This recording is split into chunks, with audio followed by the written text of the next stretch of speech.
Well, thank you, Professor Frame, for allowing me to speak on a subject which I hold dear to my heart, which is the UNIMET mission.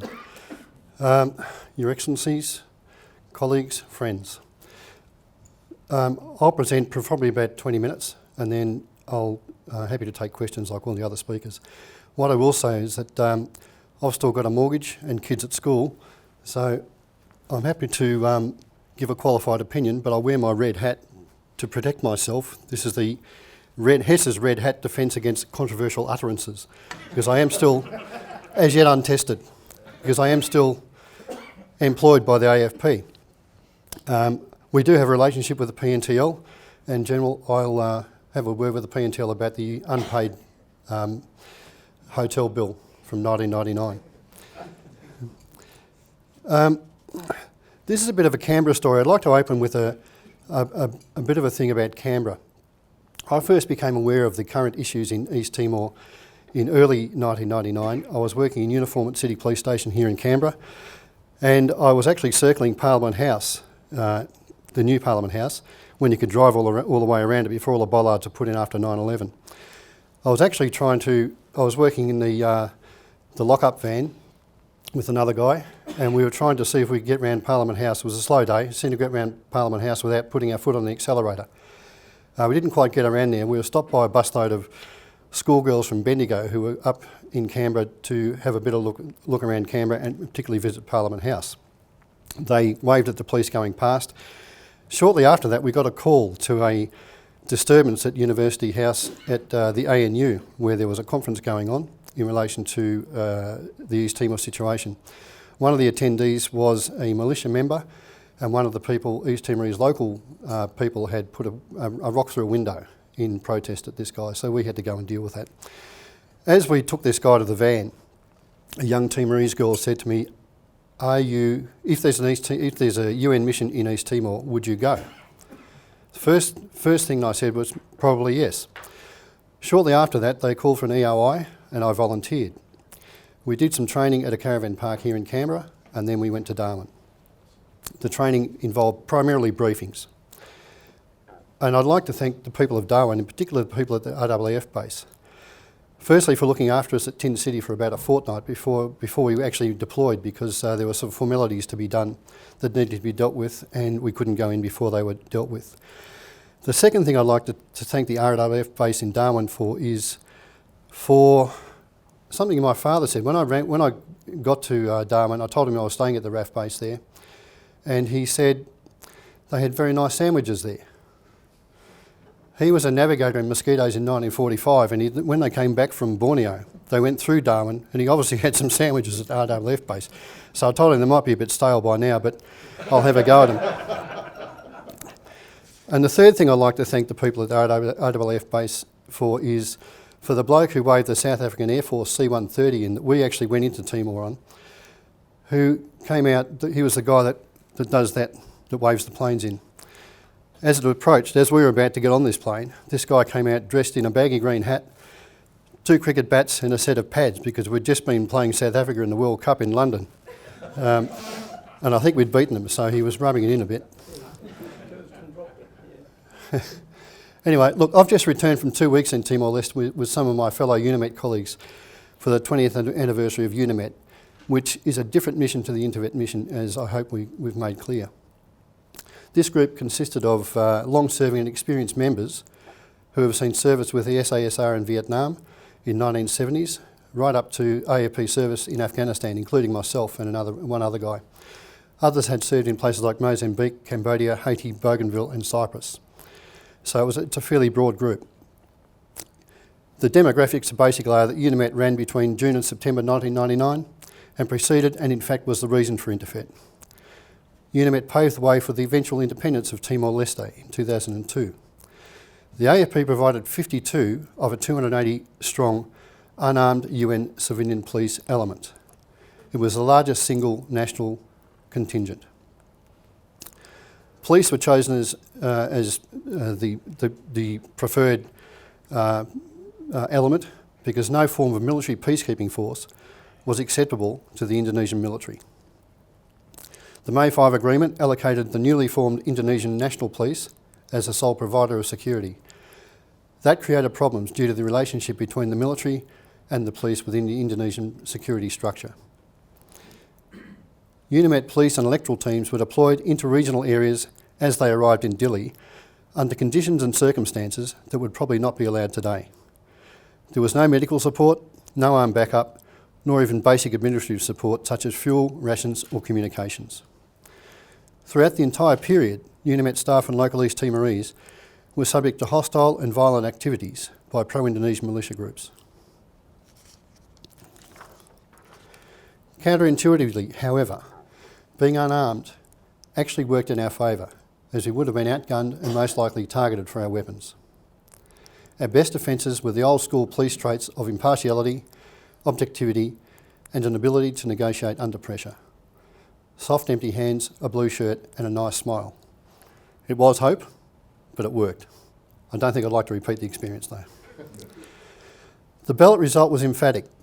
95 to 98% of registered voters actually voted, 78.5% of whom voted to reject the Indonesian offer of autonomy and move towards independence. So that's us loading the ballot boxes in Maubisse, which is up in the mountains in the centre of the province, or the country. When the result was announced on the 4th of September 1999, it unleashed province-wide violence. An estimated 1,400 to 3,000 people were killed and many more forcibly removed to West Timor. Unlike other locations such as Suai, Maliana, Gleno, Amira or Lakeisha, we had no trouble with the ballot boxes or the ballot boxes in Maubisse. Ballot day was quite instructive. The villages that we were working in were east of Maubisse towards a town called Turaskai. Some of them were 2 hours away, so we left very early in the morning to get the ballot material there and open the ballot process. People, even at 4 o'clock in the morning, were lining up and walking 20 or 30 kilometres to go and cast their vote. For an institution of democracy that we take for granted here in this country, that is instructive. These people are going to have their say. The reason I don't think we had any problems in Maubisse was because of safety in numbers. We were concentrated, there was about 7 or 8 electoral teams in the one place. Other teams were widely dispersed, which I think exposed them to a bit more danger than we faced. Before the ballot was actually announced, the result was announced, we relocated from Maubisse to a town called Ailu, which is about halfway between Maubisse and Dili, on the 3rd of September, where we overnighted. The next morning, we listened to the announcement on a shortwave radio by the UN Secretary-General Kofi Annan. And the results, as said, 78.5%. The initial reaction from a BREMOB group that was on the ground, probably about platoon strength, on the ground directly in front of us, between us and the police station, was they started celebrating. I also didn't get the message that we got. We had a Malaysian civilian police officer with us, who obviously could speak Bahasa. So we asked him to go and speak to these people to see what they were doing. He enlightened them as to the actual result. Immediately, they started boarding trucks and disappeared into the surrounding area. Soon, there was fire and smoke on the horizon, shots were being fired, and chaos started to ensue. We then went into the police compound and we remained there for about 4 or 5 hours, listening to the UN radio as areas were evacuated under fire. We were listening to Suai, Ainaro, Gleno, all of these places coming under direct. There's a bit of a show of something from the Joint Operations Command from the control room. We were listening to UN radio as this chaos was ensuing. We had a shortwave radio with us, so we tried to get some news from Australia, from our ABC. We didn't get much news about East Timor. What we did get was the qualifying final from the MCG between North Melbourne and Port Adelaide. North Melbourne 15-10-100, Port Adelaide 8-8-56, in case you were wondering. We didn't hear the end of that game. Eventually, UNIMET staff, including us, were withdrawn to the UN compound in Dili. We were actually part of a convoy of Indonesian police and military families who were evacuating ahead of what they knew was coming. It was probably a convoy of about 40 vehicles. Down the hills into Dili, where we were all concentrated. As I said, I went back recently to Timor, and I had the good fortune of meeting this lady here. I'm sure Your Excellency you're familiar with this lady. I know her as Tata, and I met her through a British civilian police officer who knew her. When we were all crammed into the UN compound in Dili, following the announcement of the ballot on the 4th of September, there was a large number of internally displaced persons in the school grounds next door. Someone from the pro-Indonesian militia element outside entered the school and began firing automatic weapons, which panicked the IDPs. They scaled the wall, separating the school from the compound, and threw their children over the wall, some catching on the razor wire. We eventually got them all into the compound and many into the auditorium. There was a real fear of militia groups entering the compound after them, or at least firing into the auditorium from outside the compound. There was already had already been small arms fire into the parts of the compound. Myself and another guy called Chris Marr were trying to lay out some razor wire in some of the low parts, and we were shot at. Don't know we were shot at. I think they were warning shots, but they were fairly close to us. It was enough to take our mind off what we were doing. As we doused the lights to make us a less obvious target in the auditorium, the IDPs were all seated on the floor. Some NGOs had found some rations and were feeding some of the people. We were handing out bizarre combinations of things like chocolate and sardines in styrofoam cups. It was surreal. But people started to panic. You could see that there was something was going to occur. Tata, the lady in the photograph there, then 19 years old, quietened them all down by singing Ave Maria and saying the Lord's Prayer in Tetum. That had the effect of calming all of them. Quite incredible. Her efforts were remarkable and still choke me up 20 years later when I think of them. I had the good fortune to meet with her at an event at Tassie Tolo recently in Dili, as I said, through a British British police colleague of mine. And I managed to thank her for her efforts that night. She's now due to take a position as Deputy Ambassador to the Timor-Leste Embassy in Malaysia. This may be a little indulgent, but in my view, this is the epitome of what Timor was in 1999 and what Timor-Leste is now in 2019. In the broader community, as this was going on, an orchestrated murderous scorched earth policy was implemented. Everybody lost somebody. Everyone lived in fear of the Indonesian military and militia groups who prowled and killed at will. People were disappeared, others shot on the street in broad daylight. Throughout all of this, UNIMET staff and a number of East Timorese were eventually evacuated to Darwin between the 6th and 12th of September 1999. So I'd like to speak a little bit about commitment, courage and continuity. UNIMET was a whole of government effort. The Australian Electoral Commission had a huge input into the actual design of the ballot.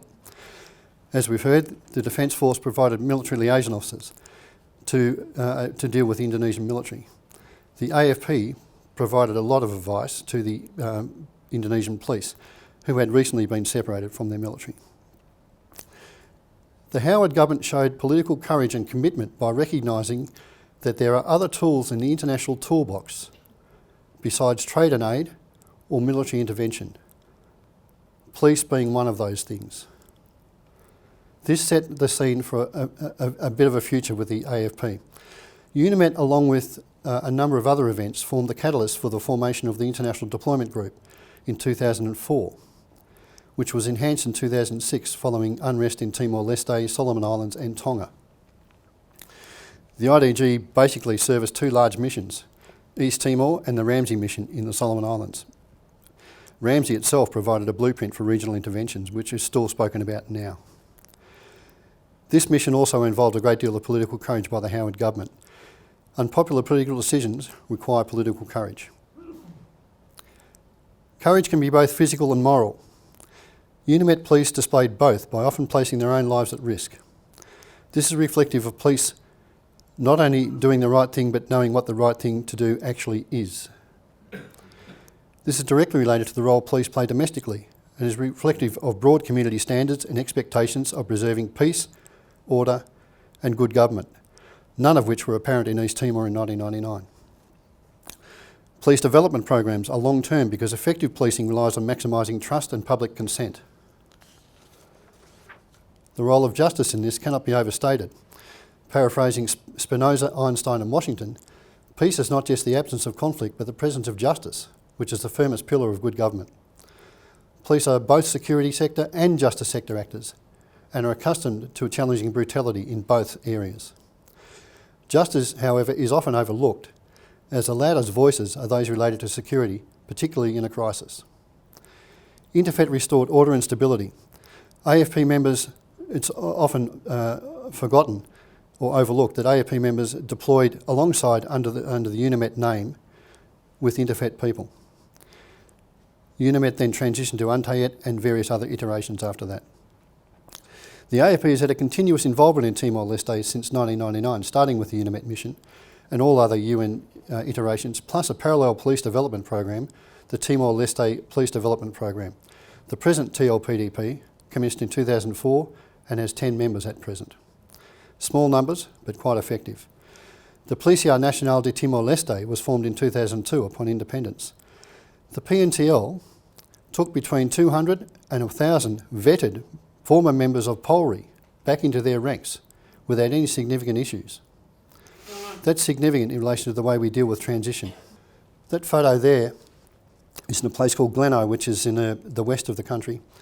The lady on the right, the policewoman on the right, was 17 years old during the UNIMET mission.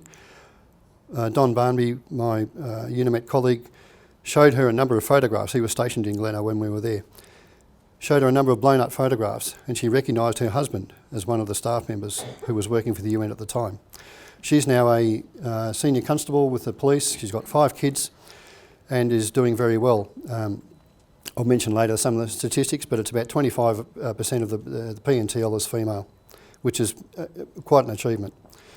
The chap on the left with the hat is a former POLRI officer who was based in Ionaro during that time. He is widely respected in the district. He's the district commander, widely respected, very nice guy. So there's a big grey area in relation to this Indonesian, Australian, East Timorese thing. On the ground, things are a little bit different. It's just an observation I'd like to make that there's quite a number of these former POLRI people who are now working for the police in East Timor quite successfully.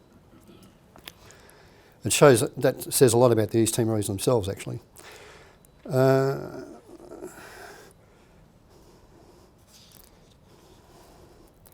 PNTL has deployed small numbers to Kosovo and Guinea-Bissau, and the UN is currently testing 90 members for South Sudan.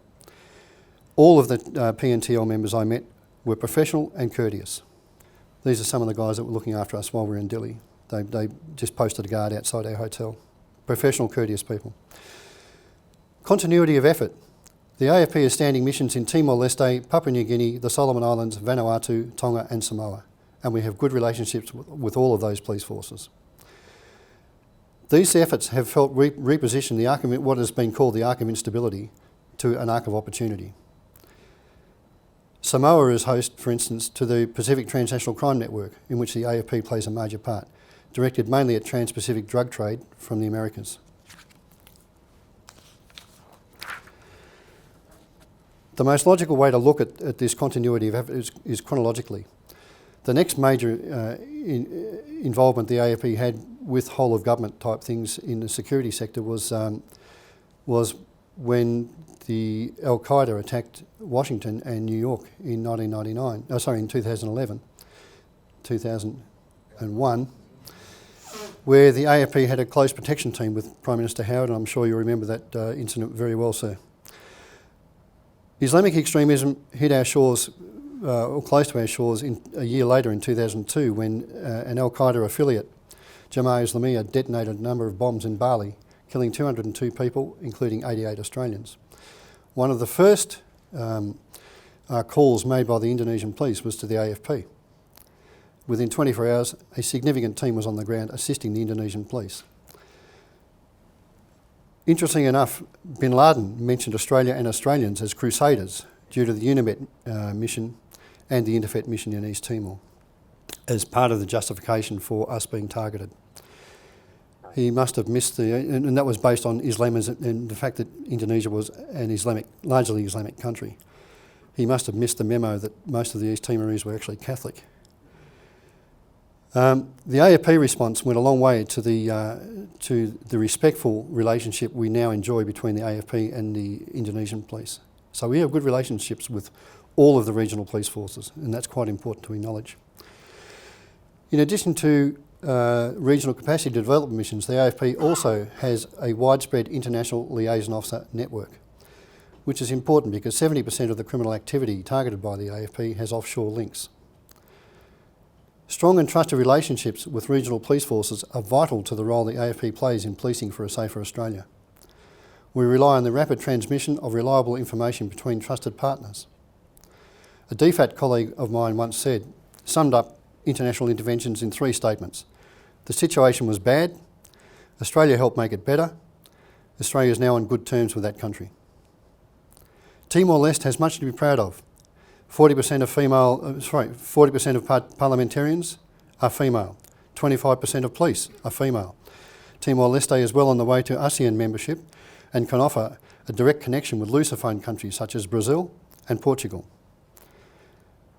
However, 70% of the population is under 30 years old. There's a looming youth unemployment problem, which may be a problem for stability and security in the future, certainly from a policing point of view. There's been an emphasis on education, but this is only a partial solution. A major part is meaningful employment, which will only come with investment. This is underpinned by adequate security and stability.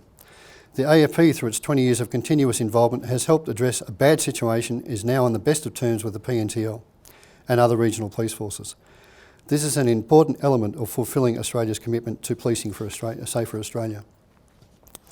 Finally, I opened with a Canberra story and I'll close with one too. The closure to the Canberra story is that we were awarded a group bravery citation at Government House, which I wore on Anzac Day 2001. I was having a drink at the old RSL in Monaco before it got burnt down, when I was approached by a big bloke who asked me if I was in East Timor, where I was deployed and how I got out. I told him I came out by RAAF C-130 from Dili. He shook my hand and said, "Pleased to meet you, mate. I'm your pilot." True story. Not only that, his kids went to the same school as mine. Amazing. He now flies internationally for Qantas, and we still text each other every Anzac Day.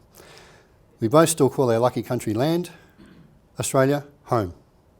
Thank you for your attention. I'm happy to take questions.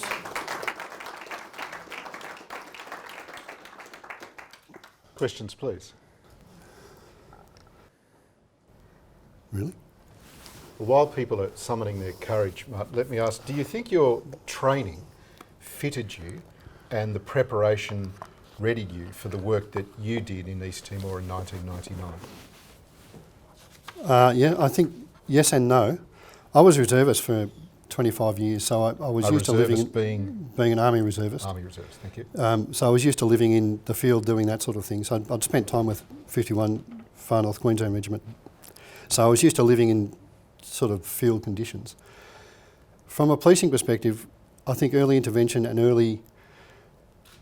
we had a fairly good balance between pro-integration and pro-autonomy people in Maubisse where we were, and we tried to get these people together as much as we could to engage with each other and see each other as human beings rather than as adversaries. It sort of worked. We were dealing largely with the Mahidi militia. Their activities were focused primarily in Ionaro, not in Maubisse, but I think our engagement with these people, early engagement with these people, negotiating, communicating, and when things got tense, there were a few incidents where sort of guns were drawn and machetes were drawn and things were looking pretty ugly. It was that early liaison, I think, which paid dividends. So, yes, I think were we adequately prepared? It's a bit hard to say because no one knew what was going to happen. We certainly weren't adequately prepared for the breakdown in security when it broke down completely. But we were primarily okay with negotiating and communicating with these people, some of whom were quite hostile. Thank you. No questions? Well, you got off rather easily. Thank you. Would you please thank Martin Hess. Thank you.